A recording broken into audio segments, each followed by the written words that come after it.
여러분들이 앞쪽에 앉질 않으셔서 제가 여러분에게로 왔어요. 이 말을 하고 나니까 떠오르는 장면이 있어요. 뭐냐면 요한 23세 교황님 혹시 아세요? 그분이 제2차 바티칸 공예를 여신 분인데, 그분이 교황이 되고 나서 밤비노에 있는 그 아동 위탁시설? 보육원이죠. 보육원에 갔다가 그 다음에는 그 교도소를 방문합니다. 근데 교도소를 방문해서 그 수인들에게 했던 첫 마디가, 여러분이 제게 올 수 없으니 제가 여러분에게 왔습니다, 이렇게 얘기했어요. 감옥에 갇힌 사람들이 올 수가 없잖아요, 교황님 뵈러. 그래서 당신이 왔다고.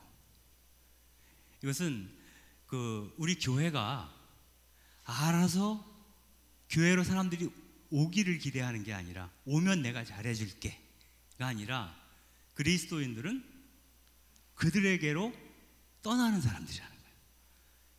여러분들이 활력적으로 일을 해야 될 장소는, 복음을 선포해야 될 장소는 성당이 아니에요.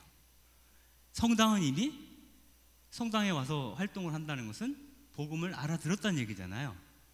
그러면 복음이 아직 전달되지 않은 교회 바깥으로 나가서 나를 찾아오는 사람이 아니라 내가 그들을 찾아가서 뭔가를 해야 된다는 거예요. 이게 예수님이 그 복음 사명을 선포하는 특징이기도 해요. 이를테면 세례자 요한만 해도 뭐라 그랬어요? 다 와서 나에게로 와서 세례를 받으라는 거잖아요. 죄를 용서받고 싶으면. 그래서 죄 용서를 받기 위해서는 사람들이 일부러 요르단강까지 가야 돼요. 그죠? 근데 예수님은 한 번도 내게로 오면 내가 병도 고쳐주고 뭐도 해주고 이렇게 얘기한 적이 없어요. 예수님이 그 사람들이 있는 동네로 들어가죠. 그죠? 그 동네로 들어가서 만나는 사람들을 병 고쳐주기도 하고 또 말씀을 나누시기도 하고 그러잖아요. 즉 찾아가는 교회? 그건 교회 안에 모였다가 여기서 힘을 얻어서 이 세상으로 흩어지는 교회. 이것이 이제 예수님 방식으로 하는 선교다, 이렇게 말씀을 드릴 수가 있습니다. 근데 이거는 오늘 주제랑 상관없는 얘기를 한 거고요. 그동안 우리는 지난 주에 예수님이 성전에 입성하시는 이 얘기, 그 다음에 예수님이 성전 정화 사건, 그 다음에 예수님을 반대하는 수석 사제들과 바리사이파 사람들과 헤로데 당원들과 말싸움을 하는 거죠. 논쟁을 벌이던 장면을 기억해야 될 것이고, 그리고 나서 하루 쉬시면서 수요일 날은 저녁 때 나병 환자 시몬의 집에서 나병 환자와 식사를 나누게 돼요. 그리고 그 자리에서 한 여인이 들어와서 예수님 머리에 향유를 부어주었다는 이야기까지 지난주에 했어요. 그죠?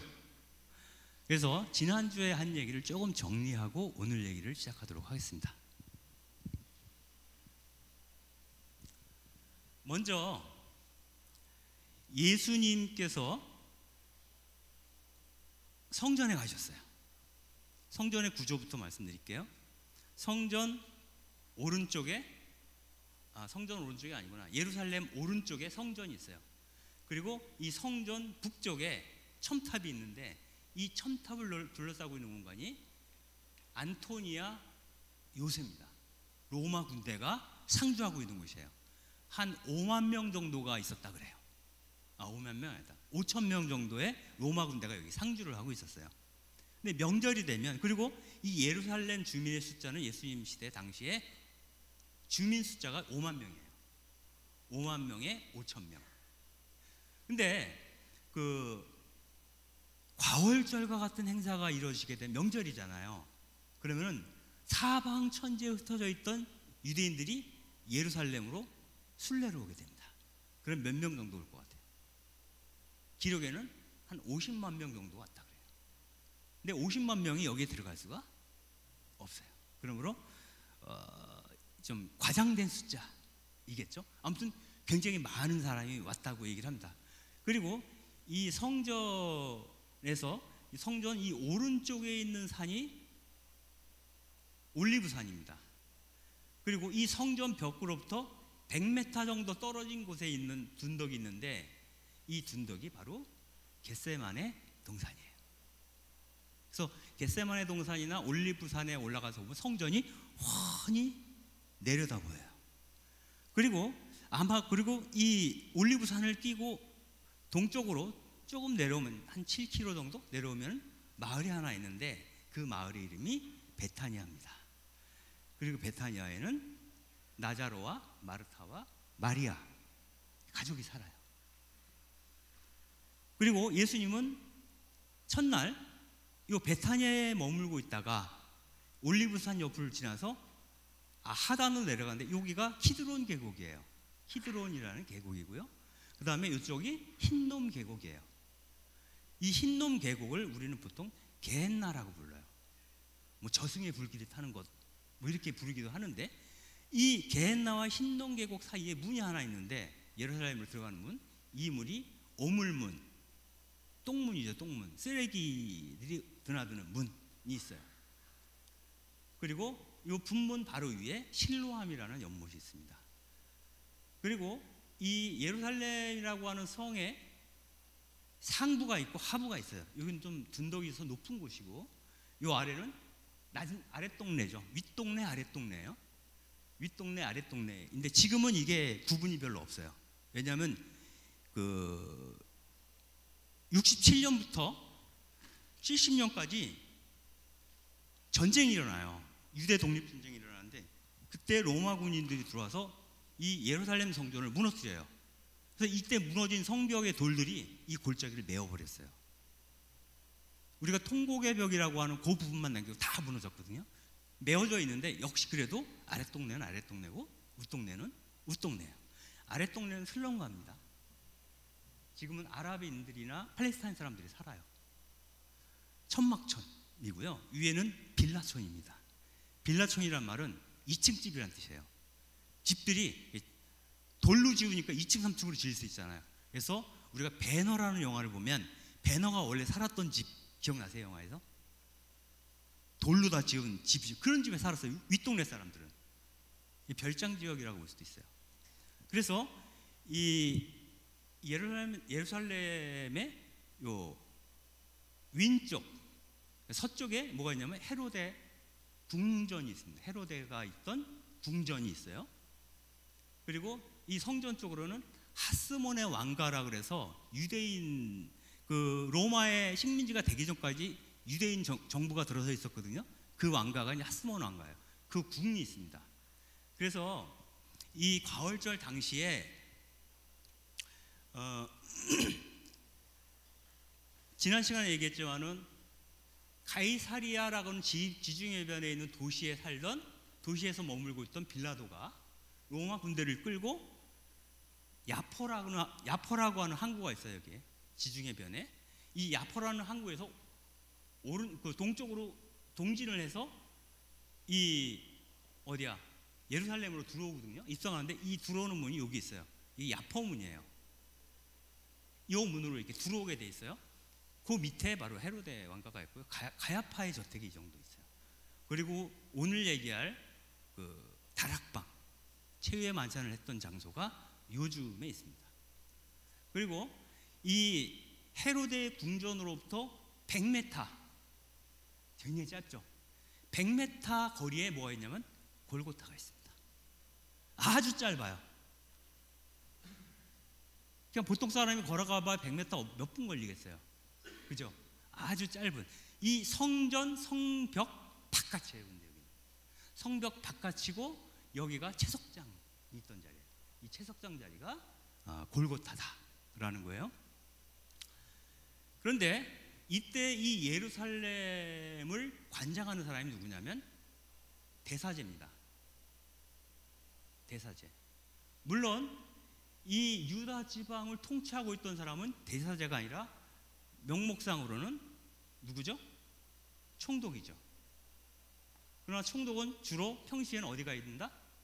예루살렘에 없고 카이사리아, 왜냐하면 예루살렘은 사람 살기가 그렇게 좋지가 않아요. 오아시스라 해도 그 사방이 척박해요.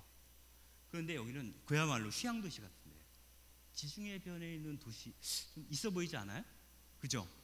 여기 지내다가 가끔 와요. 그러니까 이 예루살렘을 중심으로 한 유다 지방을 실질적으로 통치할 대리자가 필요해요. 그 대리자 역할을 하는 사람이 바로 대사제.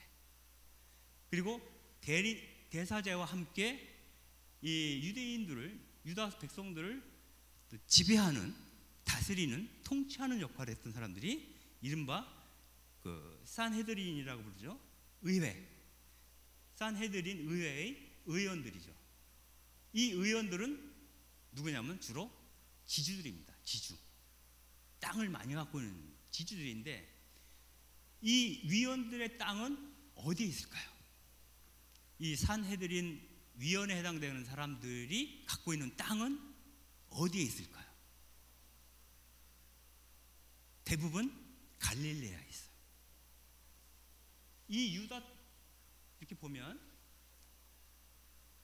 갈릴레아 호수가 있고 요르단강이 있고 사해가 있어요.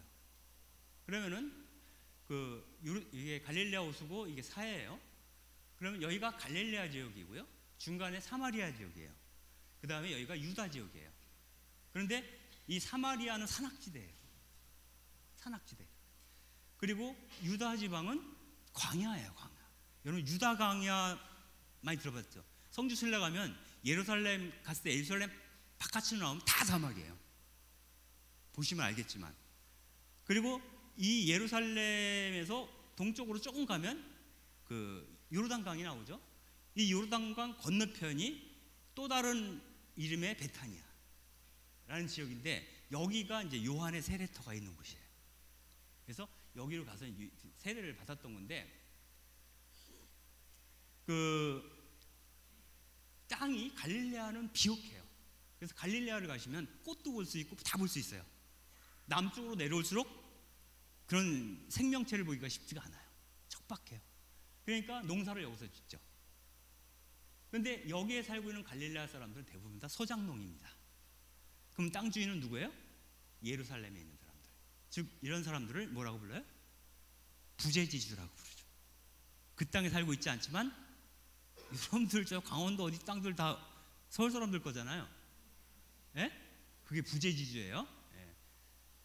그런 사람들이 실질적으로는 이 유다를 다스리고 있었다라고 볼 수 있어요. 그래서 로마 제국과 이 대사자와 산헤드린 의원들은 어찌 보면 서로가 서로를 지지해주는 한통속이죠. 한통속. 예, 한통속이라고, 한묶음이라고 볼 수 있어요. 그리고 이러한 사람들이 힘을 낼 수 있는 뒷배경이 무력 혹은 군사력입니다. 로마 군대 엄청 무서워요. 그리고 이 예루살렘 성전 안에, 이 예루살렘 성전 치안을 맡고 있는 사람들이 있어요. 그런 사람들을 뭐라고 불러요? 성전 경비대. 성전 경비대가 7,000명이에요. 예수님 당시에 7,000명이면 이 조그만, 여러분들 예루살렘 가보시면 알겠지만 조그매요. 완전히 장악할 수 있어요. 그래서 이 예루살렘 성전이라고 하는 것은 7,000명의 성전 경비대가 보위를 하고 있기 때문에 예루살렘 성전에 있는 금고, 안전할까요? 안전하지 않을까요? 엄청 안전하겠죠. 그러니까 이 부재지주들이 자기의 돈을 집에다 두지 않고 어디다 맡겨요? 성전 금고에 맡기는 거예요. 성전 금고는 당시에 지주들의 은행 역할을 하는 거예요. 은행 역할을 하면은 그냥 돈을 맡아주나요? 안 맡아주나요? 구전을 먹어야 될 거 아니에요. 돈으로 돈을 버는 거예요. 이런 식으로 서로 윈윈하는 거죠. 이런 그 먹이사슬이 있는 거죠. 이런 상태였는데, 그 예수님께서 첫날 입성하시면서 로마 빌라도가 데리고 온 군대가 군마를 타고 보무당당하게 마치 예루살렘을 그 뭐랄까 접수할 듯이 진군에 들어올 때, 예수님은 이 분문을 통해서 눈에 보이지 않는 어린 나귀를 타고 들어오세요. 즉 겸손함으로 저 군사력을 이기는 거예요. 그래서 군사력에 의한 평화를 우리는 박스 로마나라고 불러요. 로마의 평화죠.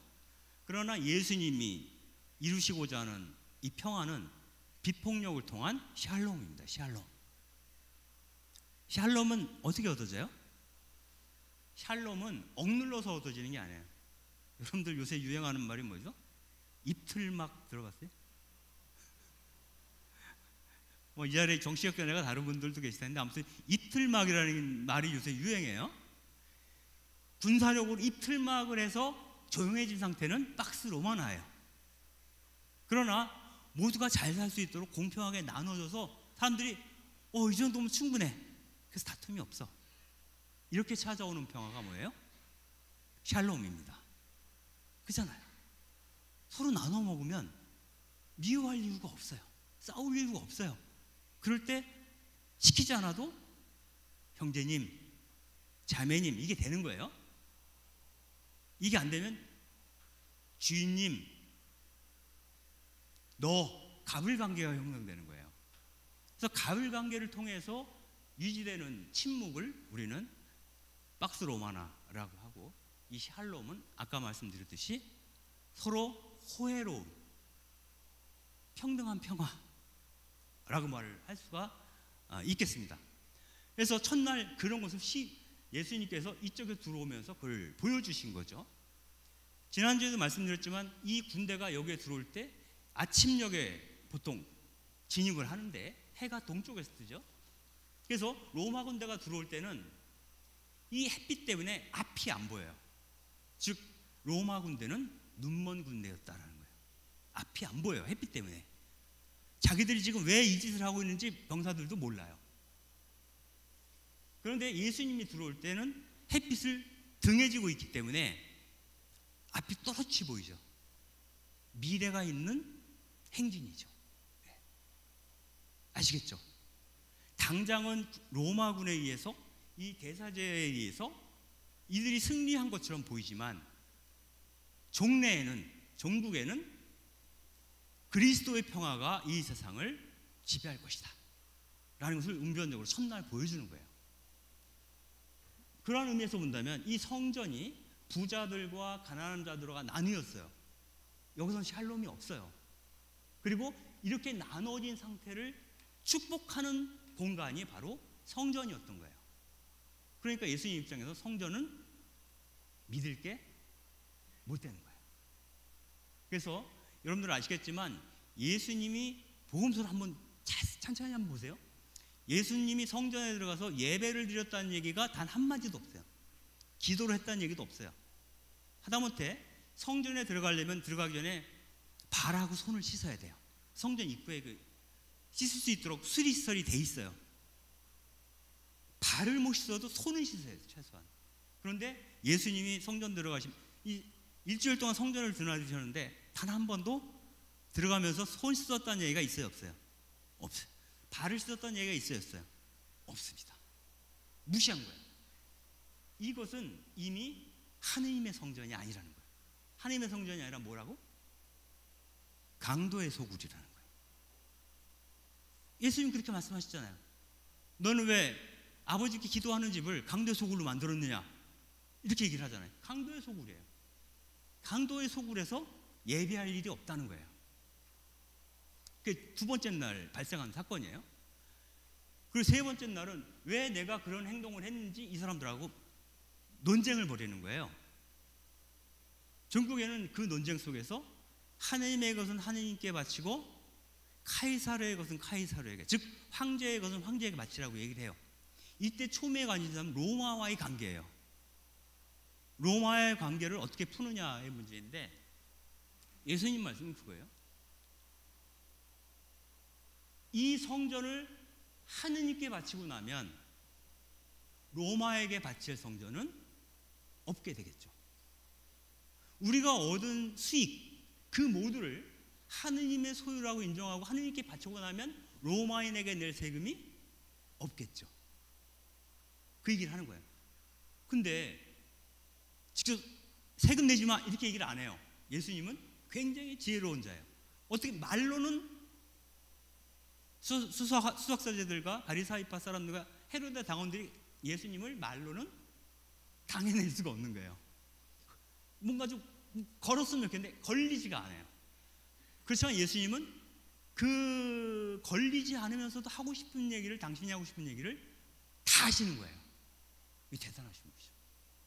그래서 예수님은 언어 능력이 상당히 뛰어나신 지혜로운 분이다, 이렇게 생각을 해볼 수가 있겠습니다. 그러니 여러분들 싸움을 할 때 말로 당해내지 못하면 어떻게 해요? 말로 당해내지 안 돼. 그러면 뭐라고 얘기해요? 너 나이 몇 살이야? 이렇게 되는 거죠. 민증까 이렇게 되는 거죠, 아니에요? 그죠? 민증까자고 그 얘기를 해요. 아니면은 민증까 얘기를 못하면 말은 못하고 막 열이 안에서 오르락내리락 오르락내리락 하는 거예요. 열불 터지는 거잖아요. 저놈은 어떻게 해보고 싶은데 안 되니까. 그때는 그 사람에 대한 미움도 있지만 미움보다도 막 이런 내가 너무 미워. 진짜 어떻게든 해버려야 돼요. 나중에라도. 그런 마음을 갖지 않겠어요, 이 사람들? 그러므로 수석사제들과 율법학자들과 헤로데 당원들, 또 그들의 뒷배인 대사제, 산헤드린 위원, 그리고 그들의 뒷배인 로마의 입장에서는 예수는 어떻게든 해치워 버려야 할 사람이 된 거예요. 이미 일요일, 월요일, 화요일을 통해서 분위기가 심상찮아요? 그 다음날 예수님이 아무래도 분위기가 이상해. 성전에 안 들어가요. 그러니까 분위기가 험상 맞을 때는 잠시 자리를 피하는 게 상책이잖아요. 그렇죠? 그리고 나서 그날 저녁 때 그 나병 환자 시몬의 집에 초대를 받아가서 밥을 먹어요. 이 나병 환자 시몬의 집에서 밥을 먹는다는 행위는 나병 환자와 함께 말을 섞는 것, 이야기를 나누는 것 자체도 문제가 있어요. 이야기를 나누게 되면 여러분들 코로나 시기에 전철 타는데 누가 마스크 안 하고 막 떠들면은 어떻게 해요? 다 흘겨보잖아요. 그죠? 그 나병 환자와 같이 앉아서 얘기를 하면 공기 중에 그 불결한 기운이 섞이게 돼요. 내가 불결해지는 거예요. 한 공간에 있으면 안 돼요. 특별히 한 지붕 아래에 있으면 안 된다고 돼 있어요. 율법에 한 지붕 아래. 그러면 정결이 깨지는 거예요. 근데 예수님은 그런 거 신경 안 써요. 그래서 이 나병 환자와 같이 먹고 마시죠. 아마도 예수님의 제자들 중에는 여기에 따라갔다가 밥 먹을 땐 슬그머니 밖에 나와서 밥 안 먹고 굶은 애도 있을 거예요. 꺼림직스러워서 나병 환자랑 같이 밥 먹는 게 되게 찝찝할 수 있잖아요. 여러분들은 안 그럴까요? 여러분들도 그럴 것 같지 않아요? 그러면 저는 오늘 속이 좀 안 좋아서요. 그리고 밖에 나가 있을 인간이 많아요. 예. 근데 아무튼 예수님은 신경 안 써. 그래서 어떤 별명을 들었어요? 세리와 죄인의 친구들이다. 이런 별명. 그러니까 세리와 죄인의 친구라면 이들을 죄인으로 몰아붙인 사람들에게는 굉장히 불쾌한 일이 된 거예요. 아무튼 예수님은 작은 자 한 사람에게 해준 것이고 나에게 해준 것이다 라고 말할 만큼, 또 나는 성님을 받으러 온 자가 아니라 섬기러 왔다 라고 얘기할 만큼 이 사람들과 친화감, 아주 심리적으로 가까이 느끼고 있었어요. 그리고 이러한 사람들이야말로 하느님을 갈망하는 사람들이에요. 왜냐하면 이러한 죄인과 세리들은 의지할 때가 하느님밖에 없어요. 잘 나가는 사람들은 의지할 때가 너무 많아요. 가난한 사람들이 왜 불행한 거야?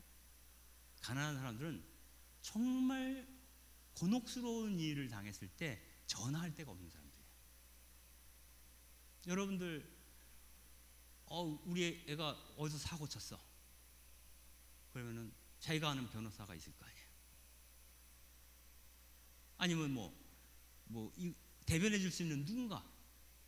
내 가족 중에 누가 아파. 그러면 어디 대학병원에 동창이 있는데 이게 연락할 때가 있는 사람들은 이 세상을 사는데 좀 수월해요. 그죠? 굳이 하느님 끌어들이지 않아도 돼요. 근데 막상 이런 일에 닥쳤을 때 전화할 데가 없는 거예요. 막막하죠. 그럴 때 이 사람이 위해서 자동스럽게 나오는 게 하느님 맙소사잖아요. 하느님 맙소. 그리고 이스라엘 사람이라면 주님 어떻게 좀 해주세요. 의지할 데가 하느님밖에 없는 사람들, 이런 사람들을 아나빔이라 그래요. 아나빔. 하느님밖에 없는 사람들이에요. 기댈 데가. 이런 사람들을 예수님은 그들의 벗이 되고자 했죠. 그 얘기를 이 수요일 날 하게 되는 겁니다. 그 다음에 오늘 강의로 들어가겠습니다. 그리고 목요일이 됐어요. 마냥 그 베타니아에 머물면서 지낼 수가 없잖아요. 아무래도 분위기가 심상치 않고 뭔가 진행이 돼야 돼요. 그래서 나자로의 집에서, 아니 나병 환자 시몬의 집에서 밥을 먹을 때는 아마 잘 먹었을 것 같아요. 아마 그 나병 환자 시몬의 집에서 음식상을 차렸을 때 나병 환자가 돈이 없잖아요. 그 사람이 제대로 음식을 차릴 수 있었을까요? 손님은 청해놨는데 예수님은 아마도 이 베타니아라고 하는 마을에 그 나병 환자들이 살고 있는 나병 환자 촌이 있었다고 얘기를 해요. 그러면 이 베타니아에 누가 살고 있었냐면 나자로가 살고 있었어요. 나자로는 잘 알다시피 비교적 유복한 집안이었던 것 같아요. 그래서 예수 일행들이 예루살렘에 와 있을 때 주로 베타니아에 머물렀다는 것은 방이 많다는 거예요. 집에 방이 많다는 건 뭐예요? 집이 크다는 거예요. 집이 크다는 건 뭐예요? 아마도 농장도 있을 거예요. 먹고 살만하다는 거예요. 그러면 이 집에서 초대를 받아 갔지만 음식을 나자로의 집에서 가져갔겠죠. 잘 먹었을 거예요.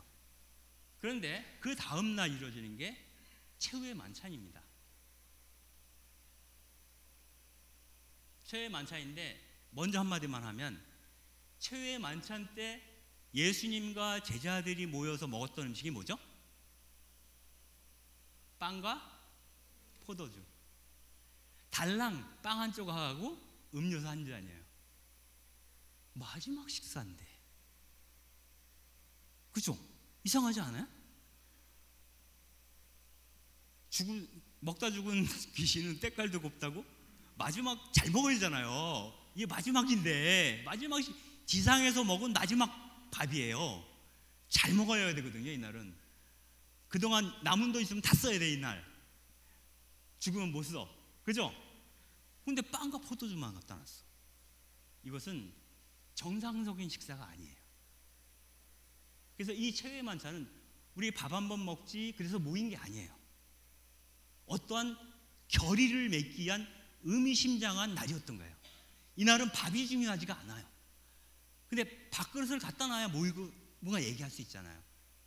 그래서 밥을 시키긴 했는데 이거예요. 여기서 빵과 포도주는 우리가 성찬례, 즉 성체성사 때 기념하는 것이죠. 일상적인 식사예요. 일상적인 특별한 식사가 아니에요. 그러면 빵에 대한 얘기를 먼저 하면 이 당시에 빵은 밀빵과 보리빵 두 가지예요. 밀빵이 맛있을까요? 보리빵이 맛있을까요? 밀빵이 맛있습니다. 보리빵은 정말 가난한 사람들이 먹는 보리밥과 같아요. 밀빵은 쌀밥 같은 거예요. 유대인들한테는. 그래서 조금 형편이 피면 밀빵을 먹고 형편이 어려우면 보리빵을 먹는 거예요. 그럼 여러분들이 5,000명을 먹이신 기적에서는 보리빵일까요? 밀빵일까요? 예? 보리빵이죠, 당연히. 많은 사람이, 양이 많아야 하잖아요. 최소 비용으로 가장 많이 먹으려면 보리빵을 먹어야 되는 거예요. 그래서 보리빵 5개와 물고기 2마리 이렇게 얘기를 하는 거예요. 구분되시죠? 밀빵, 보리빵 달라요? 예. 이날은 밀빵을 먹었을까요? 보리빵을 먹었을까요? 아마도 밀빵을 먹었을 것 같아요. 제 생각에. 아무리 도원결의를 하는 날이라 해도 그래서 좀 특별한데 돈 조금 더 주고 얼마나 비싸겠어? 밀빵을 정도는 하지 않았을까? 알 수 없지만. 그래서 우리가 이제 면병 만들 때, 성체성사 할 때 면병이 밀로 된 거잖아요. 밀빵. 그리고 밀빵으로 해야 하얗고 뽀얗고 이렇게 육안으로 봐도 맛있어 먹을만해 보여요. 아마 그런 것이다. 그리고 예수님이 그 태어나신 장소를 베들레헴이라고 하잖아요. 베들레헴은 빵집이란 뜻이죠. 베들레헴이 빵집이란 뜻이에요. 그러니까 빵집이 흔해요. 그리고 어느 집에서나 집에서 빵을 구워요. 여러분들 아랍의 무슨 몽고나 이런 데 무슨 영화 같은 거 이렇게 다큐 보면 집에서 다 빵 만들잖아요. 그리고 어느 야산이든 포도나무가 있어요. 그러니까 그들이 평상시에 먹던 서민들이 주식이 빵과 포도주였다. 그래서 일상적으로 먹는 걸 갖다 놓고 새해 만찬을 하세요. 그래서 이 나병환자 시몬의 집에서 먹었던 밥이 사실상 마지막 식사예요. 그리고 이거는 상징적인 식사라고 볼 수 있어요. 그런데 여기서 유념해야 될 것은 최애 만찬이 상부도시의 어느 집에 있는 다락방이에요. 2층 방이죠. 다락방이라고 2층 방이라고 봐요. 지금 여러분들이 성지순례 가시면 가서 보는 2층 방이 있어요. 꽤 넓어요. 한 20명 남짓 들어갈 수 있는 공간이에요. 바닥이 흙바닥으로 된 2층 방이 있는데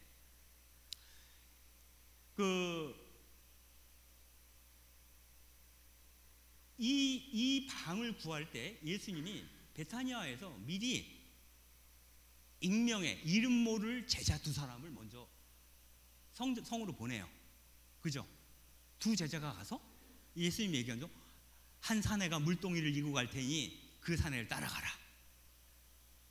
왜 따라와? 그러니까 우리 선생님께서 방을 쓰시고자 하시네. 이렇게 얘기를 하니까 딱 방을 내줘요. 왜 그의 수제자인 베드로와 안드레아와 요한과 야고보나 등등등등 이런 제자들을 시키지 않고 이름 모를 제자를 보냈을까? 이를 은밀하게 처리하기 위한 것. 왜냐하면 아까도 말씀드렸지만 분위기가 험상궂었던 분위기예요. 이 상황이. 그러니까 남몰래 은밀히 만날 수 있는 공간을 찾아야 돼요. 그래서 자기 제자들이 아닌 다른 사람을 시켜서 방을 구하고 아까 선생님께서 쓰시고자 하십니다 등등 이건 일종의 암구예요. 그죠? 독립운동하듯이 하는 거예요. 가지고 이 방을 얻죠. 근데 여기서 우리가 볼 수 있는 건 뭐냐면 예수님이 생각하시기에 조만간 달려갈 것 같아. 분위기를 봐서 빠져나갈 방법이 없어요. 지금 상황에서. 그렇다면 이게 마지막일 거다라고 생각할 수 있죠. 그러면은 막판에 하고 싶은 얘기 다 하고 가야죠. 예수님이 3년 동안 제자들과 함께 여러 가지 얘기를 했지만 이거를 요약정리, 이 쪽집게 과외라고 해요. 요약정리를 해줘야 돼요. 가시기 전에. 요약정리를 말로도 하고 퍼포먼스로도 하세요. 말로도 이야기를 하고 몸으로도 보여줘요. 내가 너희들한테 정말 남기고 싶은 얘기는 이거야 라고 딱 찍어서 얘기를 해요. 그게 뭐냐면 공간복음서에서는 최후의 만찬이라고 해서 빵 나눔에 대한 얘기가 나와요. 근데 요한복음에는 이 얘기가 나와요, 안 나와요? 안 나옵니다. 대신에 세종례에 대한 얘기가 나와요. 그죠? 요한복음에는 그렇게 돼 있어요. 근데 이 2가지는 결합되어 있는 거예요. 우리가 밖에서 지난 시간에 얘기했을지 모르지만 그 예루살렘이라고 하는 이 하부도시라는 게 너무 더러워요. 길거리가. 그러니까 온갖 쓰레기를 다 밟고 다니는 거예요. 그 상태에서 2층 방에 들어가서 밥 먹을 수 있어요? 못 먹어요. 밥이든 손이든 닦고 들어와서 먹어야 돼요. 안 그러면 냄새가 너무 많이 나요. 기본이에요. 그러니까 세종례는 뭐냐면 밥을 먹기 전에 닦는 행위예요. 근데 예수님이 우통을 벗어서 수건을 허리에 딱 걸고 발을 씻어줬다는 거잖아요. 다른 제자들은 발 씻어줬는데 베드로 발을 딱 씻으려니까 베드로가 이 스승님 왜 이러십니까? 그러고 못하게 해요. 막아요. 이러시면 안 됩니다라고 적극적으로 막아요. 방어를 해요. 그러니까 예수님이 베드로한테 야단을 치죠. 그러면서 만약에 내가 너를 닦아주지 않으면 너는 앞으로 나랑 아무 상관이 없게 돼. 그러니까 그래요? 그럼 베드로가 되게 웃긴 사람이에요. 그러면 온몸을 다 닦아달라 그래요.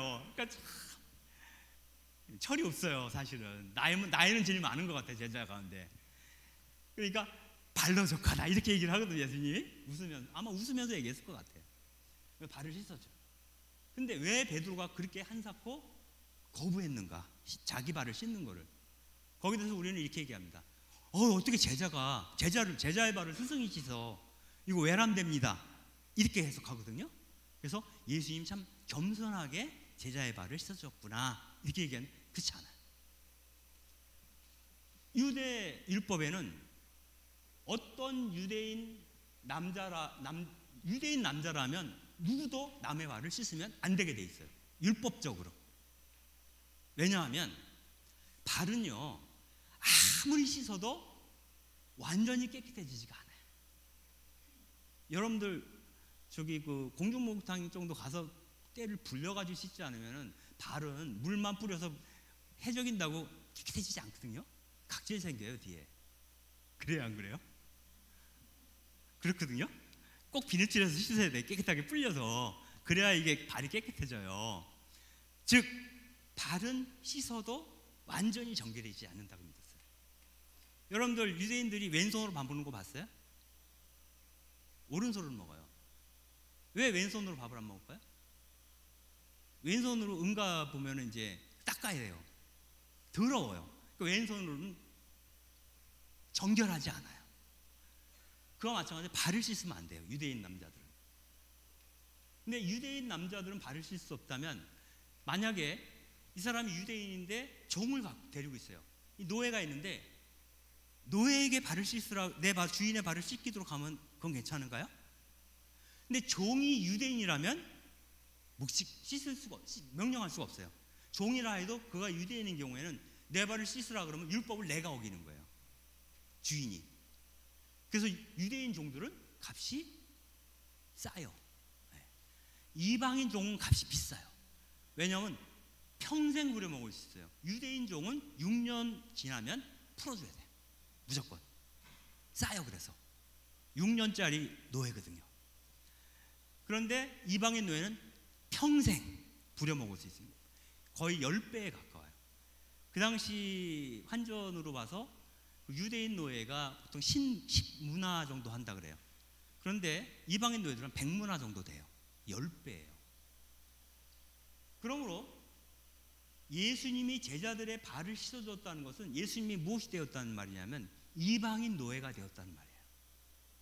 그 당시 사회 구조 안에서 가장 하층 계급이 뭐냐면 노예예요. 그죠? 하층 계급이 노예인데 이 노예 가운데서도 가장 멸시받는 게 이방인으로서 노예예요.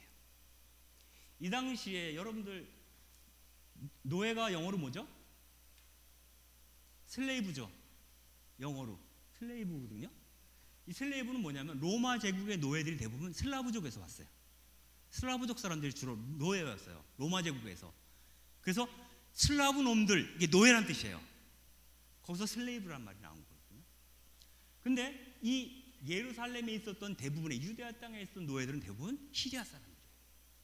시리아 노예들인데, 시리아는 바로 그 갈릴레아 북쪽이죠. 터키랑 연결되어 있는 그 즈음에 있는 나라인데 이 시리아 노예들이 많이 있었어요. 그래서 예수님은 이 당시에 제자들에게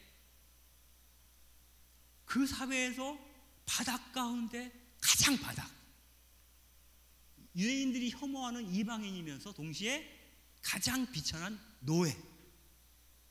노예로까지 내려와서 제자들의 발을 씻어준 거예요. 그러니까 베드로가 손사래를 친 거예요. 아니 스승님이 이방인도 아니고 노예도 아닌데 왜 이러십니까? 이런 거예요. 근데 이렇게 한 이유가 예수님의 출생 이야기를 보면 바로 알 수가 있어요. 하느님께서 하느님심을 비우시고 사람이 되시어 우리 가운데 오셨다. 이 강생이잖아요. 우리 가운데 오셨는데 루카복음에 따르면 어디로 와요? 마구간에 여물통 위에 구유죠. 오셨다 이렇게 얘기를 해요.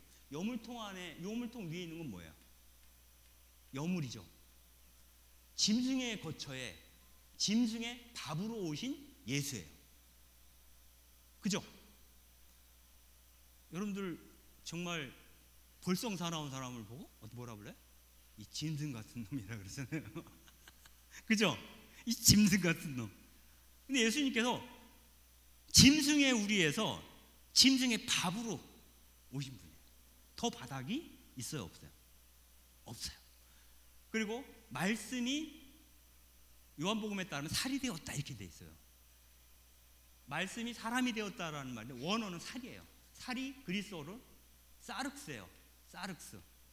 사륵스라고 하는 건 뭐냐면 푸주간에 걸린 살덩어리를 얘기할 때 사륵스라 그래요. 그러면 고귀한 옥체, 임금님 몸을 옥체라고 부르잖아요. 고귀한 몸, 거룩한 몸, 영적인 몸은 뭐라고 불러요? 그리스어로 소마라고 그래요. SOMA, 소마. 근데 하느님이 사람이 되신 우리 가운데 오셨는데 소마, 영적인 몸으로 온 게 아니에요. 살덩어리가 돼서 오셨다. 살덩어리는 비천한 몸을 뜻하는 거예요. 바삭 백성들을 사륵스라고 불러요. 땅 파먹고 사는 사람들을 사륵스라고 불러요. 이 짐승 같은 놈. 이럴 때 하느님이 사람인데 오실 때 바닥으로 오셨어요. 그러므로 그렇게 바닥으로 오신 예수님이 죽기 직전에 제자들에게 난 정말 바닥이 되어서 너희들을 섬기고 싶어. 예수님이 눈이 번번이 거듭 새삼 계속 얘기하는 거예요. 으뜸이 되고자 하는 자는 꼴찌가 되어야 하는 거죠. 그죠? 지도자가 되려고 하는 자는 종이 되어야 하는 거죠. 그리고 나도 섬김을 받으러 오지 않고 섬기러 왔다는 얘기를 계속해요. 그죠? 꼴찌가 1등 되는 나라예요. 이분이 생각했던 하나님 나라는 가난한 사람들이 더 이상 비천하게 멸시받지 않는 나라를 원했던 거예요. 뒤집히는 나라죠. 그래서 예수님이 태어나실 때 성모님께서 마니피cat, 마리아의 노래를 하시죠. 그 마니피cat 나오는 얘기가 뭐예요? 통치자들을 그 자리에서 내치시고 가난한 이를 들어 올리셨다. 전복이거든요. 그것이 여기 그대로 나타나는 거예요. 제자들의 발을 씻어준다는 게 그렇게 간단한 의미가 아니라는 거예요. 아셨죠? 네. 그리고 나서 밥을 먹는 거예요. 밥을 먹는데 아까도 말씀드렸듯이 그들이 일상적으로 먹는 그 빵과 음료를 먹어요. 그러면서 이는 내 몸이다, 이는 내 피다 이렇게 얘기를 해요. 그러면서 줘요. 나눠줘요. 이는 내 몸이요 이는 내 피다라는 것은 내 전부라는 뜻이에요. 내 전부를 너에게 주마. 너희도 그러면 다른 사람들에게 너희 전부를 줄 수 있겠니? 나를 따르는 자는 내가 마시는 이 잔을 받아 마셔야 된다고 얘기하잖아요. 너 나의 운명을 너의 운명으로 삼을 생각이 있니? 이게 묻는 거예요. 또 하나, 예수님이 곱게 죽지 않으리라고 하는 예고가 여기에 나와요. 뭐냐면 사람이 죽으면 뭐라고 얘기해요? 몸에서 영혼이 빠져나간다 그래요. 그죠? 몸에서 영혼이 빠져나가면 죽는 거예요. 그죠? 자연사를 하는 경우는 그래요. 거의 선정하신 분들은 몸에서 영혼이 빠져나가면 숨졌다 이렇게 얘기를 하는 거예요. 인간이 생명을 갖게 된 것은 하느님께서 호흡을 불어넣었기 때문이잖아요. 호흡이 빠지면 숨 못 쉬죠? 죽은 거죠. 시체가 되는 거잖아요. 그 자연사. 근데 자연사가 아니라 돌연사. 즉 맞아 죽으면 어떻게 돼요? 맞아 죽게 되면 살에서 피가 분리돼요. 몸에서 영이 나가는 게 아니라 살에서 피가 나가요. 그래요, 안 그래요? 맨 맞아 죽으면 피칠갑이 돼서 죽는 거잖아요. 사약을 받으면 피를 토하고 죽잖아요. 피와 살이 분리되면 그건 객살, 맞아 죽은 거예요. 억울하게 죽은 죽음이거든요. 교통사고도 마찬가지예요. 그런 식으로 죽어요. 근데 예수님이 빵과 포도주를 동시에 축성하지 않고 빵을 먼저 들고 이는 내 몸이니 너희가 나를 기억해서 이거를 얘를 행하라.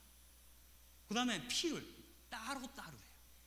나는 피와 몸, 살이 분리돼서 죽을 거다. 즉 나는 살해당할 거라는 거예요.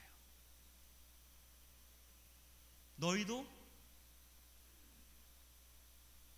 나처럼 같은 운명을 따를 의향이 있니? 이렇게 물어보는 거예요.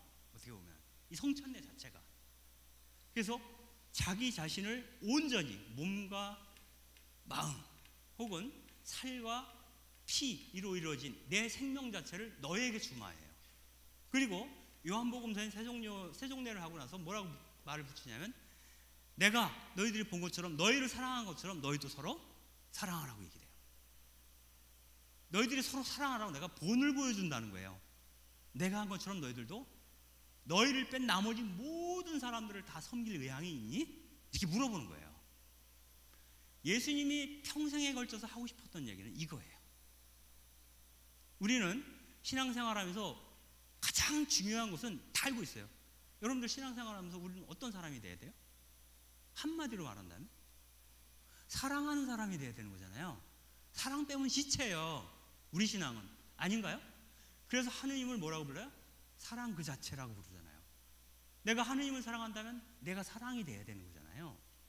서로 사랑하라는 거예요. 네 목숨을 바쳐서까지라도. 이 얘기 하고 싶은 거예요. 다른 얘기 필요 없어요. 이 최애 만찬 때 하고 싶은 얘기를 다 해요. 말로, 몸으로. 그죠? 여기서 예수님이 하고 싶은 얘기는 끝난 거예요. 그리고 나서 다시 분문을 빠져나와서 올리브산으로 가죠. 여기 겟세마니 동산에서 기도를 하시죠. 그런데 막상 죽으려고 하니 너무 마음이 안 좋은 거예요. 그래서 복음서에서는 피땀이 너무 괴로워서 피땀이 범벅이 됐다 뭐 이런 얘기를 해요. 가지고 뭐 앞으로 퍼졌다 뒤로 퍼졌다 그래요. 예수님이 자기도 자기의 상황을 감당을 못하는 거예요. 너무 힘들어하는데 제자들은 3번이나 제자들한테 가서 이렇게 들여다봐요. 다 자고 있어요. 3번 다. 3번 다 예수님이 깨워서 기도하라고 얘기해요. 근데 자고 있어요. 예수님이 얼마나 외로웠을까요? 그 마지막 순간에 굉장히 외로웠을 것 같아요. 이 인간들이 진짜 해도 너무한다 이런 생각을 했을 거예요. 나름. 그리고 내려오다가 유다를 만나죠. 유다가 성전 경비대를 끌고 오잖아요. 그러니까 제자들이 다 도망가 버려요. 다 도망가 버려. 스승의 입장에서는 참 어떻게 보면 기가 막힐 노릇이죠. 그래서 예수님이 돌아가실 때에는 그 십자가 밑에 여인들만 남아 있었어요. 남성 제자들은 다 도망갔어요. 요한복음에서만 그래도 요한은 여기 있었어라고 얘기해요. 공간복음에는 그런 거 없어요. 다 여자들만 있어요. 근데 요한복음에서는 요한이 거기 있었다 그래요. 사실일까요? 아닐까요? 뭐 사실일 수도 있고 아닐 수도 있어요. 근데 어찌되었거나 그나마 한 명이라도 남아있다니 다행이지만 결국 그래도 제자들의 대부분은 도망갔다는 거잖아요. 그러니까 예수님은 마지막 순간에 실망을 거듭하는 거예요. 절망적인 상태로 들어가는 거예요. 그리고 얼마 후에 끌려가서 그 한밤 내내 가야파의 저택에서 대사제였던 가야파의 저택 혹은 그 전임사제였던 가야파의 저택에서 그 전임사제인 한나스랑 가야파에 의해서 신문을 받게 돼요. 신문을 받는 동안 베드로가 이렇게 멀리 들어와 보죠. 그러다가 그 종이 당신 뭐 갈릴리 사람이 아니요? 뭐 이렇게 물어보니까 아니요, 난 저 사람을 모르고 이거 3번을 해요. 3번 그 얘기를 했을 때 2번째 닭이 울었다. 이렇게 나오잖아요. 루카복음에는 뭐라고 되어 있냐면요. 3번째로 베드로가 나는 저자를 모르고 라고 얘기할 때 2번째 닭이 울었다. 그때 예수께서 베드로를 돌아보았다. 이렇게 얘기해요. 예수님이 신문을 갖고 있다가 딱 보니까 베드로가 저기서 나는 저자를 모르고 그리고 이제 가려다가 눈이 딱 맞춰요. 베드로의 심정은 또 어떻겠어요? 그 순간에. 그 다음 구절이 그는 밖으로 나가 슬피 울었다 이렇게 돼 있어요. 그러니까 베드로는 그래도 마음이 약하고 그래도 순진한 사람이에요. 그죠? 제자들이 다 도망간 베드로는 겁이 많아요. 그럼에도 불구하고 완전히 떠나지 못하는 거예요. 그래서 그 주변을 맴돌다 한번 걸린 거죠. 걸리니까 나 저 사람 몰라요. 그러고 도망가다가 예수님 얼굴 마주쳤으니 얼마나 민망해요. 그죠? 그런데 이 베드로의 얘기는 우리에게 굉장히 위로가 되는 얘기예요. 여러분들 복음적 관점에서 볼 때 예수님을 사시면서 얼마나 많이 배신하셨나요? 나는 저자를 모르고 이런 적 많지 않아요? 난 예수님한테 저런 얘기 들은 적 없어요 라고 얘기하고 싶지 않아요? 이 성경에 이렇게 얘기하는데 너 왜 그렇게 살아오면 나 성경에서 그런 얘기 들은 거 없어 라고 애써 성경에 나오는 얘기를 무시하고 살고 싶을 때가 많아요. 살다 보면. 그렇지 않아요? 내 것도 좀 챙기면서 어떻게 해보고 싶잖아요. 근데 뭐 예수님이 네 가진 바 소유를 다 팔아 가난한 사람에게 나눠주고 내 뒤를 따라야 한다 이렇게 얘기를 하잖아요. 그게 어떻게 가능해? 그러니까 그런 일에 봉착할 때마다 변명을 하는 거죠. 그런 얘기 기억이 잘 안 나는데 성경에서 그런 얘기 있던가 이러고 있어요. 딴청 부리는 거예요. 이럴 때 많거든요. 우리의 신앙에서 우리가 실패할 때 그때마다 베드로를 떠올릴 수 있어요. 베드로도 실패한 거죠. 스승에 대해서. 그러나 베드로는 나가서 슬피 울었어요. 그리고 다시 예수님에게 받아들여지죠. 나중에. 그죠? 그런데 베드로처럼 예수님을 배신했지만 자살을 한 사람이 있어요. 누구죠? 유다죠. 유다는 예수님을 배신했다라고 얘기하는데 거기에 관한 얘기도 굉장히 세밀하게 들어가면 되게 복잡해요. 근데 단순하게 얘기하면 배신했어요. 그런데 유다는 왜 베드로처럼 살지 못하고 목숨을 버렸을까? 어떻게 생각하세요? 왜 그랬을 것 같아요? 예? 회개하지 않아서 회개하지 않았다면 목맬 일이 없죠. 사실은. 그죠? 회개하지 않고 난 그냥 내 할 일 했을 뿐이야 이렇게 생각하면 목맬 이유가 없어요. 마음이 너무 스승을 배신하고 나서 마음이 너무 아팠던 거예요. 유다가. 그런데 다시 스승에게 돌아가기에 자신이 없었던 거예요. 그러니까 갈 길이 죽음밖에 없는 거예요. 다시 말씀드리면 이 세상에서 가장 큰 죄는 내가 사랑하지 못하는 게 아니라 내가 사랑하지 못하고 실패하더라도 그분은 나를 용서하실 거야 라고 믿지 않는 게 가장 큰 죄라고 얘기해요. 베드로만 실패했습니까? 우리도 일상적으로 실패하잖아요. 우리의 신앙이 꺾여요.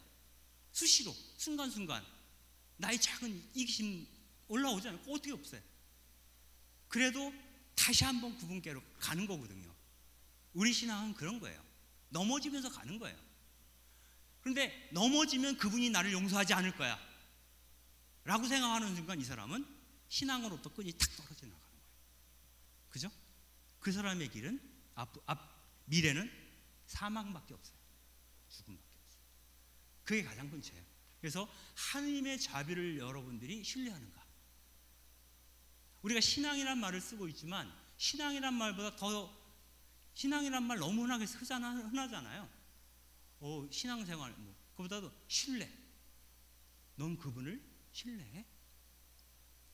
그분이 하느님께서 내가 무슨 죄를 짓더라도 나를 결국은 받아주실 거라고 나는 믿어. 그 믿음이 생기면 내가 변하기 시작해요. 그때부터. 그 믿음이 없는 한 나는 바뀌지 않아요. 뭐 아니면 도예요. 이대로 살든가 죽든가. 그래서 하느님은 나를 끝까지 기다리신다. 내가 그분을 버리고 달아날지언정 그분은 나를 포기하지 않으신다라고 믿는 게 뭐다? 신앙이에요. 무슨 말씀인지 아세요? 여러분들이 세상에 하느님이 어디 있어? 하느님 싫어. 그리고 하느님으로 또 도망칠 수 있어요, 여러분들이. 이 제자들처럼. 그러나 그들이 도망친다 해도 그분께서는 포기하지 않는다는 거예요. 끝내. 이것은 우리 부모의 마음과 같아요. 자식이 폐륜이에요. 예? 그런 경우 있잖아요. 부모 패는 자식들도 있거든요. 근데 그 부모가 그래도 얘가 언젠가는 바뀔 거야 라는 희망의 끈을 놓지 못해요. 부모는. 그죠? 끝내 돌아오지 않아도 이 부모는 죽을 때까지 그 희망의 끈을 놓지 못해요. 왜냐하면 그 희망의 끈을 놓는 순간 이 엄마 아빠는 살아갈 이유가 없어요. 안 그래요? 자식들 키워보면 그렇지 않아요? 저는 그렇던데. 얘가 바뀌리라고 하는 믿음이 없으면, 희망이 없으면 어떻게 살아? 세상 사는 게 다 소용없는 거예요. 그러면 그냥 죽어버리는 게 나아요. 미치거나. 내가 살기 위해서라도 자식에 대한 희망을, 끈을 잡고 있어야 돼요. 그게 신앙이거든요.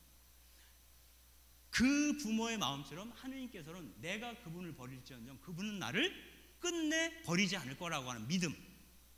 하느님은 자비하시. 그죠? 그게 신앙이에요. 그거를 보여줘요, 베드로가. 그죠? 이 얘기입니다. 그리고 나서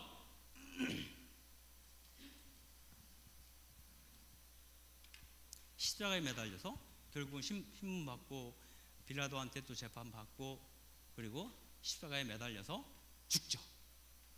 마르코복음에는 시간별로 되어 있어요. 6시에 사형 선고를 받습니다. 빌라도에게. 새벽 6시에. 그러니까 밤을 꼬탁 샌 거예요. 예수님 하룻밤 새고 나면 정신이 없어요. 그죠? 하룻밤 샜어요. 내내 신문을 받았어요. 그리고 9시에 골고타에 끌려가서 못을 박습니다. 몸에다가. 그리고 12시, 3시간 간격이에요. 12시에 온 하늘이 어두워져요. 그리고 오후 3시에 예수님이 죽습니다.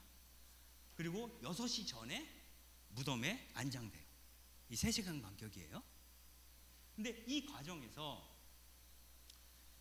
9시에 못을 쳤는데 이 십자가형이에요. 십자가형. 그래서 십자가형이 뭔지에 대해서 얘기를 해야 돼요. 십자가형이 도대체 뭔가. 그 십자가형은 그 당시에 로마 제국에서 행해지던 극형 중에 하나예요. 로마 시대에 극형이 3개가 있습니다. 하나가 맹수형. 맹수형은 뭐냐면 원형 경기장에다가 던져놓고 짐승 풀어서 먹이는 거예요. 그럼 많이 했어요. 로마 제국 영화 보면 그럼 많이 나오잖아요. 맹수형입니다. 그 다음에 화형. 불태워 죽이는 거예요. 그 다음에 십자가형이에요. 맹수형과 화형과 십자가형의 공통점이 있어요. 뭐냐면 시신을 훼손시키는 겁니다. 그죠? 총으로 팍 쏘면 팍 죽거나, 교수형은 목 졸려 죽이는 거잖아요. 시신이 훼손돼요? 안 돼요? 시신이 훼손이 안 돼요. 그러면 그대로 거두어서 염해가지고 묻으면 돼요. 근데 이 3가지는 시신이 형체를 알아볼 수 없어요. 나중에는 맹수한테 막 뜯겨 먹었어. 뭐 뼈와 살이 막 너덜너덜해. 형체를 알아볼 수가 없어요. 화형, 불태워 죽여도 마찬가지예요. 불태워 죽였는데 그 사람 형체를 알아볼 수 있어? 없어요. 십자가형, 십자가를 지는 십자가가 뭐 엄청 큰 십자가 아니에요. 구덩이를 파가지고 나무를 십자로 묶은 다음에 이 구덩이에다 그걸 탁 박고 줄로다가 끌어가지고 세우는 거예요. 십자가가 너무 크면은 로마 병정들이 있고 세울 수 있어요? 못해요. 그러니까 우리 키보다 조금 더 높아요. 십자가가. 예? 바로 세울 수 있도록 돼 있어요. 그리고 바닥으로부터 한 1m 정도, 1m나 뭐 한 60cm 정도 띄워놓고 사람이 이렇게 걸려 있어요. 예? 걸려 있어요. 그러면은 이 시신이 딱 절명을 하잖아요. 그러면 그 사람이 매달려 있으면 이미 그 냄새를 다 알아요. 죽음의 냄새를. 짐승들이 몰려와요. 새떼들이 날아오고 독수리 같은 것들이. 그러면은 이 절명을 하게 되면 이 새들이 달라붙어요. 어디부터 먹을까요? 여러분들 요즘은 안 그렇지만 옛날 우리 어렵게 살 때는 생선 먹으면 눈깔부터 먹잖아요. 눈 부위가 부드러워요. 눈 부위가 부드럽잖아요. 눈 부위, 머리 쪽에 달라붙어서 눈 부위부터 파먹는 거예요, 애들이. 그러면 십자가에 매달린 사람이 있으면 눈 부위부터 막 여기에 새들이 달라붙어서 막 뜯어 먹어. 그럼 밑에 개들이 달려들어요. 개들이 하반신부터 뜯어 먹어요. 십자가형은 저 산 꼭대기에다가 세우는 게 아니에요. 길가에 세우게 돼 있어요, 항상. 그래서 여러분들 스파르타쿠스의 난, 스파르타쿠스 노예 반란에 대한 영화 옛날에 봤을 거예요, 그죠? 그때 잡힌 노예들 2,000명을 로마시로 진입되는 그 길목에 2,000개를 쫙 세웠어요. 그건 뭐냐면 보라는 거예요. 시민들로 하여금 로마의 반기를 들면 이렇게 될 줄 알아? 이거거든요. 아주 참혹하게 뜯어먹힌 형상을 보여주는 거예요. 시신을 안 내려요. 여러분들 옛날에 우리 조선에서도 역적들 같은 경우는 목을 잘라서 그 줄에 해가지고 장대에 꽂아가지고 성 입구에다가 탁 세워놓잖아요. 그쵸? 효수하면 그렇게 해요. 그런 본보기를 세우는 게 십자가형이에요. 그러니까 그 선전 효과로는 세 가지 중에 이거는 그냥 순식간에 끝나요. 이거는 한 번 딱 하면 장시간 매달려 있기 때문에 선전 효과가 캡이에요. 바로 이 십자가형에 예수님이 쳐졌다. 뭐 어떤 사람들이 십자가형에 처해지냐? 로마 시민들은 절대 십자가형을 처할 수 없어요. 법으로 금지돼 있어요. 십자가형을 처하는 자는 딱 두 부류예요. 하나는 노예. 아까 얘기했죠. 스파르타쿠스의 난. 노예들, 이때 로마 사회는 노예 노동을 기반으로 하는 사회예요. 그래서 노예들이 반란이 일으키는 국가적 대사예요. 경제를 뒷받침할 노동력이 없어지는 거거든요. 그러니까 노예들의 반란에 대해서는 아주 극형을 처했어요. 노예들이고요. 두 번째는 반도라고 하면 반도, 저항군, 아니 봉기를 일으킨 사람들, 로마 제국에 대항해서 저항했던 사람들. 그걸 뭐 그리스어로는 세스티아라고 하는데 이 사람들, 이 반도, 역적 내지는 뭐 이 저항군, 이러한 사람들과 노예들에게만 처하던 그 처형 방법이 십자가형이었어요. 그래서 예수님은 노예처럼, 노예는 짐승과 같아요. 짐승처럼 죽임을 당한 거죠. 그리고 적어도 이 십자가형에 처했다는 것은 그가 로마와 이 세력들, 대사제를 중심으로 이 세력들에게 엄청난 위협이 되었다라는 거고, 그 위협을 제거하기 위해서 예수를 십자가에 못 박았다라는 것을 알 수 있습니다. 지나가는 말로 여러분들 그 인도에 가보신 분, 인도 여행 다녀오신 분, 인도에 가면은 꼭 가는 데가 바라나시예요, 그죠? 바라나시 가셨죠? 거기 안 갔어요? 인도의 그 바라나시를 가면 거기서 사람들이 막 목욕도 하고 막 그 불축제도 하거든요. 근데 바라나시가 그 이른바 무슨 강이지? 겐지즈강 별에 있는데 그 바라나시의 그 관광지 그 바로 옆에가 화장터예요. 그 바라나시 가면 화장터를 사람들이 구경을 해요. 근데 이 인도에는 나무가 부족해요, 나무. 그래서 이 화장터, 이 겐지즈 강변에 있는 화장터를 가보면 이 뒷골목은 전부 나무 시장입니다. 그래서 사람이 죽으면 가져와서 나무를 여기서 사다가 장작을 이렇게 쌓아놓고 시신을 올려서 태우는 거거든요. 근데 여유 있는 사람들은 나무를 많이 살 수 있겠죠. 그래서 깨끗하게 소각을 해서 시신을 뿌려요. 강에, 겐지즈 강에. 이렇게 시신이 막 그 낡아, 이게 겐지즈 강에 뿌려도 거기서 막 목욕하고 그래요, 사람들. 막 기도하고. 근데 아무튼 웃으면서 할 얘기가 아닌데, 그 가난한 사람들은 나무 살 돈이 부족해. 그럼 어떻게 해요? 여러분들 어렸을 때 개 잡는 거 봤나요? 동네에서?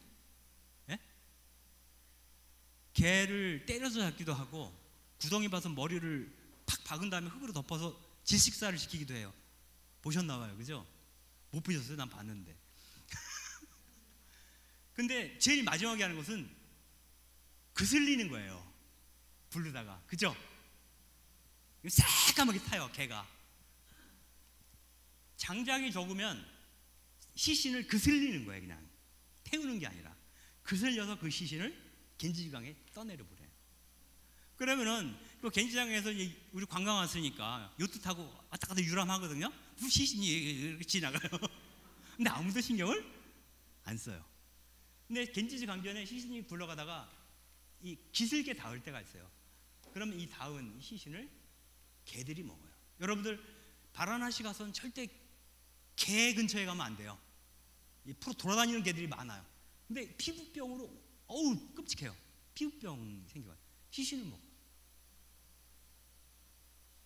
그런 꼴을 보이게 하는 게 십자가형이다. 참혹한.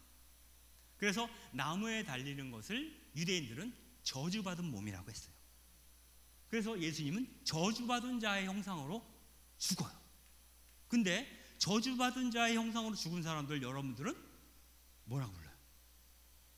하느님의 아들, 주님, 구세주 이렇게 부르잖아요. 그 말만 들으면 되게 멋있잖아요. 하느님의 아들, 주님, 빛 중에 빛, 평화의 군주. 너무 멋있잖아요. 근데 그분의 마지막이 참혹한 죽음이에요. 이 세상에서 참혹한 죽음을 맞이하는 사람들은 백도 모도 없는 사람들이에요. 항상. 그렇지 않겠어요? 전쟁터에서 가장 많이 죽는 사람들이 하급병사들이잖아요. 백도 모도 없는 사람들이에요. 바로 그 백도 모도 없는 사람 중에 하나로 예수님이 돌아가신 거예요. 근데 예수님께서는 바로 그 사람들이 곧 나다라고 얘기를 하는 거예요. 우리 신앙이 그렇게 고백을 하는 거예요. 복음서에서 예수님이 그렇게 얘기를 하고 있어요. 그죠? 이야기가 여기서 끝나면 우리는 신앙생활 하면 안 돼요. 바로 보따리 싸고 나가셔야 돼요. 그런 사람은 생각만 해도 끔찍하잖아요. 그리고 그렇게 살라고 가르치는 게 우리 종교라면, 우리 신앙이라면 그 신앙을 왜 믿어요? 믿고 싶어요? 믿고 싶으세요? 어떠세요? 답변을 못 하시네. 끔찍한 거예요. 그런데 우리 신앙은 그것이 끝이 아니라고 말하는 신앙이에요. 그죠? 그것이 끝이 아니다. 그것이 끝이 아니라는 말은 다른 말로 이 세상이 그를 범죄자로 반도로 낙인을 찍어서 그를 죽였지만 하느님께서 그를 다시 일으켜 세우셨다. 그게 부활이죠. 세상이 그를 죄인이라고 낙인 찍었지만 하느님께서는 당신의 아들을 의인으로 일으켜 세우셨다는 거예요. 일으켜 세웠다는 말이 부활이에요. 그죠? 그래서 부활은 하느님께서 예수님이야말로 의로운 자라고 복권시킨 신원을 회복한 사건이에요. 그래서 이 세상이 볼 때 저 인간은 실패했어, 인생 조졌어, 이렇게 얘기할지라도 하느님께서 아니야, 그래도 이 친구는 내 사람이야 라고 이야기해 주길 기대하면서 사는 기대하면서 사는 사람들이 바로 누구다? 그리스도인이다 라는 거예요. 예? 어찌 생각하면 슬픈 아름다움이에요. 우리들의 처지는 객관적으로 볼 때 좀 안쓰러울 수 있어요. 근데 그가 하느님의 사람이라고 그분께서 보증해 주세요. 그러므로 슬픔 안에 있지만 아주 아름다운 존재가 바로 누구다? 그리스도인이다. 그래서 슬픔과 고통을 두려워하면 안 돼요.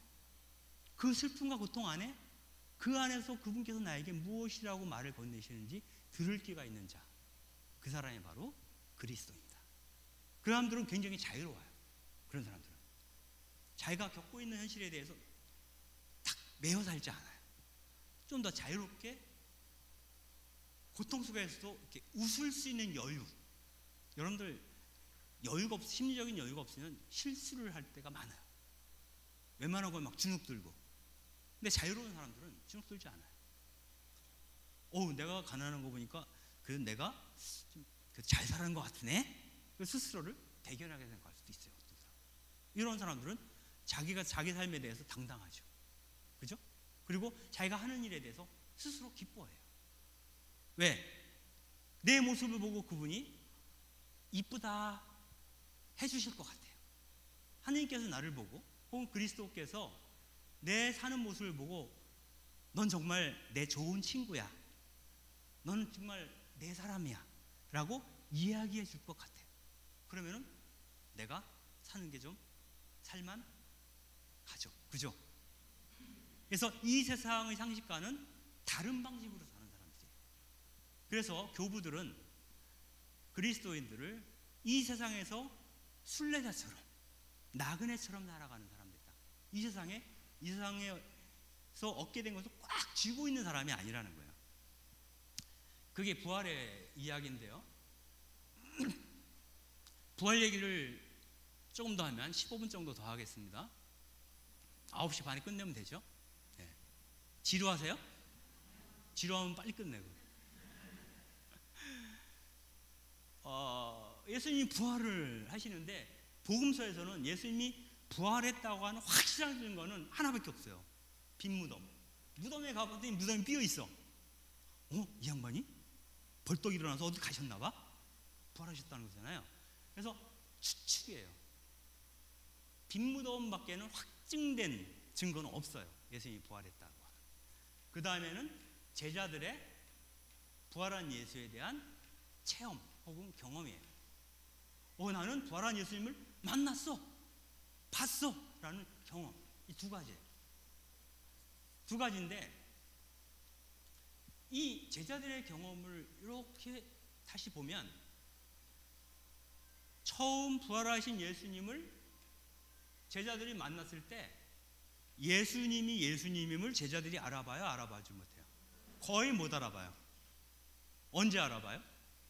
가장 대표적인 게 엠마오로 가던 길에서 그분이 빵을 쪼개시며 감사 기도를 드리는 순간 알아봐요. 빵을 쪼개어 감사를 드리는 장면은 제자들이 예수님과 같이 살 때 누차에 걸쳐서 봤던 광경이에요. 그래서 빵을 쪼개는 광경을 보면 그분이 떠올라요. 연상이 되는 거예요. 이를테면 이런 거죠. 여러분들이 처녀총각 때 연애를 할 때 어느 거리 시청 앞 몇 번 가로등 앞을 늘 지나가면서 뽀뽀를 했다. 그러면 그이가 죽고 나서도 그 가로등 앞을 지나갈 때는 늘 그 사람 생각날 거 아니에요. 그죠? 빵을 쪼개는 것도 같아요. 그래서 어찌 보면은 이 제자들은 부활한 예수를 언제 느끼냐면 이분 생전에 이분이 보이셨던 일을 재현이라 재현. 다시 재현하는 순간 그분이 그분임을 알아보게 돼요. 그리고 또 어떤 기사들을 보면 예수님이 막 벽을 뚫고 들어와. 문으로 안 들어오고 이상하잖아요. 그죠? 그리고 이분이 그분임을 첫눈에 알아보지도 못해요. 그건 뭐냐면 부활하신 예수님은 생전에 제자들이 만났던 그 예수님과 사뭇 달랐다는 거예요. 그죠? 근데 그 반대 기사도 있어요. 토마스가 의심을 하죠. 그러니까 한번 만져봐, 찔린대, 이 얘기 있어서. 근데 재미난 거는 토마스가 이걸 만져보나요, 안 만져보나요? 말은 그렇게 해놓고 정작 만지라니까 안 만져요. 만질 필요가 없었던 거예요. 왜? 그분이 그렇게 말씀하시는 것, 당당하게 그것만으로 충분하다. 그죠? 내 사랑을 어떻게 보여줄까? 내 내장을 갈라서 보여줄까? 그럼 상대방이 그래 한번 갈라봐 이러지 않잖아요. 그것처럼 그 사람의 태도를 보고 그분을 기억하는 거예요. 그래, 더 얘기 안 해도 너가 너인 줄 내가 알아. 이렇게 얘기하는 거잖아요. 그래서 사실 생전에 그 모습으로 부활했는지는 확증할 수가 없어요. 복음서 안에도 정확히 얘기하지 않아요. 그리고 마르코 복음서 같은 경우 제일 먼저 쓰여진 복음서인데 여기서도 빈무덤 사건까지 원래는 서술되어 있어요. 그 뒷부분은 2세기경, 즉 한참 후에 200년이 지나고 나서 덧붙인 거예요. 다른 작가가 마르코 복음 뒤에 붙인 거예요. 왜냐하면 빈무덤까지만 나와요 원래.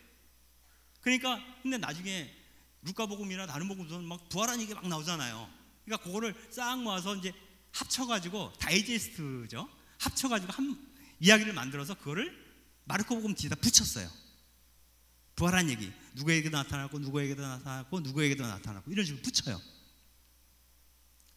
그런데 여기서 재미난 것은 부활하신 예수님을 경험한 사람들이 누구냐는 거예요. 부활한 예수님을 봤어 이렇게 얘기하는 사람이 누구죠? 물론 이제 첫 증인은 이제 마리아 막달레나인데, 마리아 막달레나를 포함한 제자들에게만 나타나요. 제자가 아닌 사람에게는 예수님이 나타난 적이 없어요. 부활한 예수님. 그래요, 안 그래요?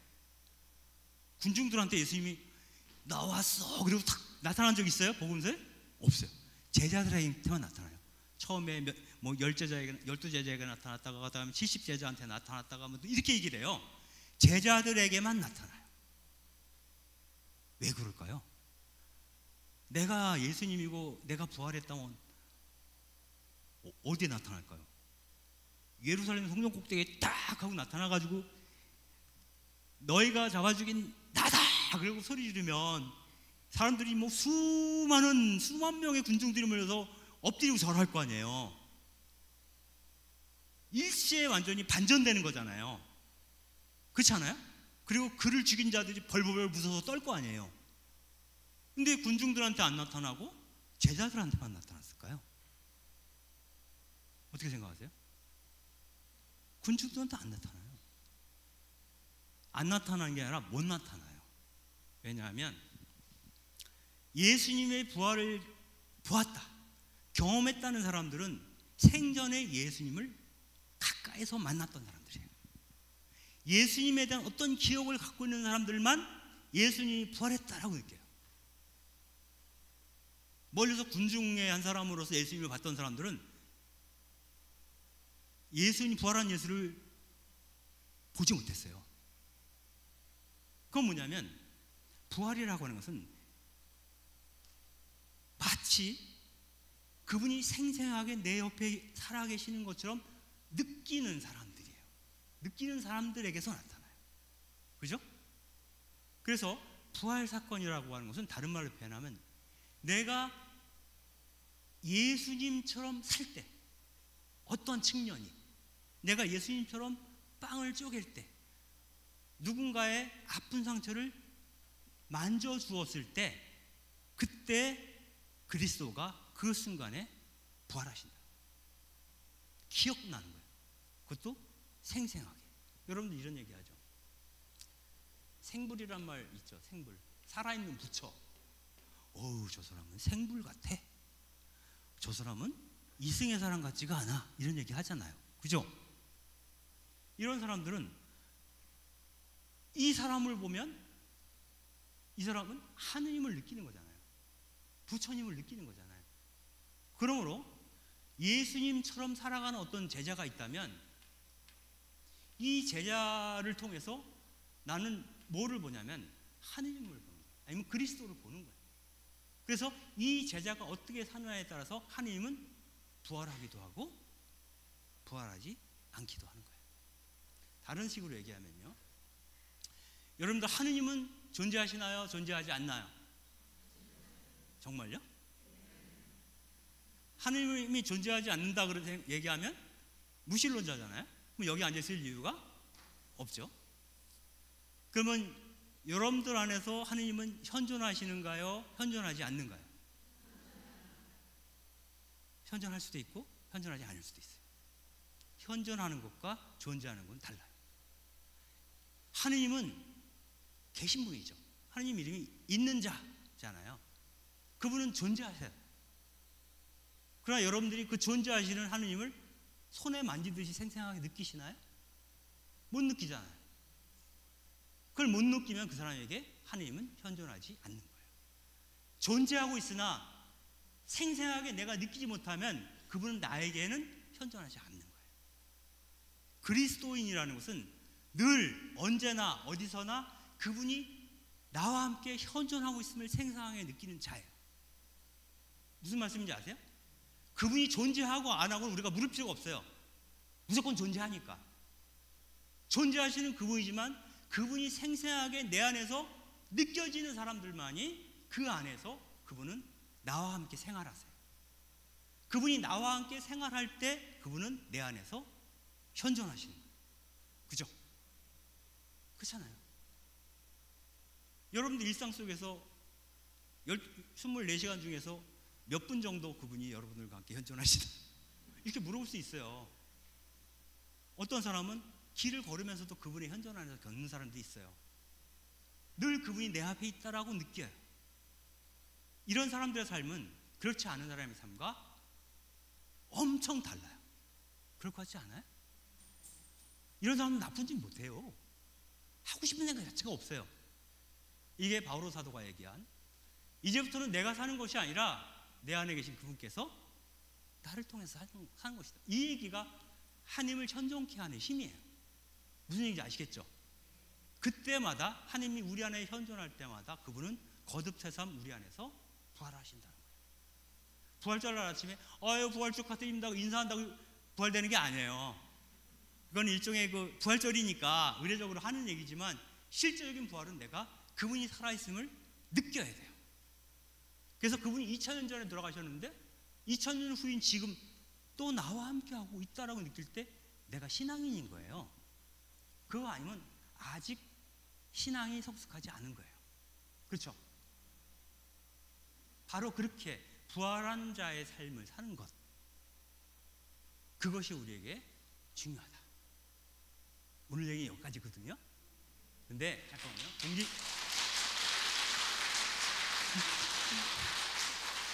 들을만 했나요?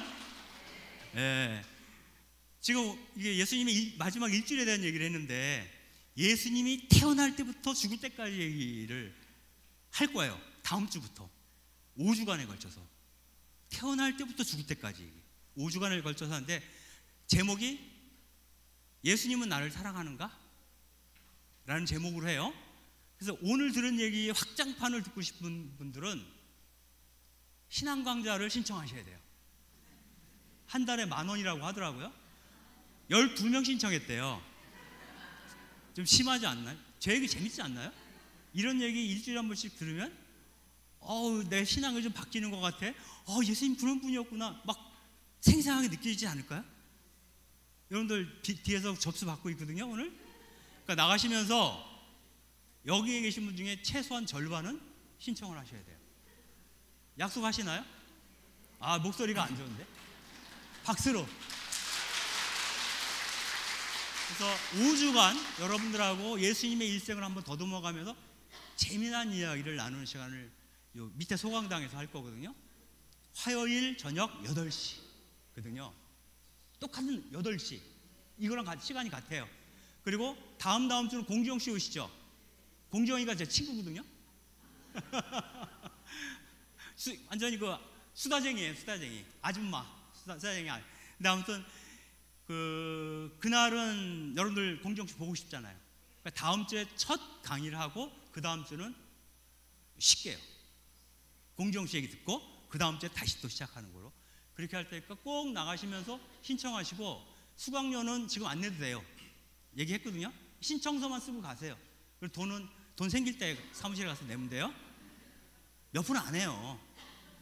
밥 한 끼, 한 달에 한 끼 값이니까 그렇게 해서 신청하시면 여러분들하고 재미있게 12명 모아놓고 저 강의하면 너무 힘 빠질 것 같아요. 그렇죠? 제 얘기 재밌지 않아요? 그러면 다음 주에 여러분들 다시 아랫방에서 만나는 것으로 알고 오늘 강의를 마치겠습니다. 감사합니다. 네, 예수님의 발자취를 생생하게 들려주신 강사님께 다시 한번 뜨거운 박수 부탁드립니다. 네, 영광송으로 마치겠습니다. 영광이 성부와 성자와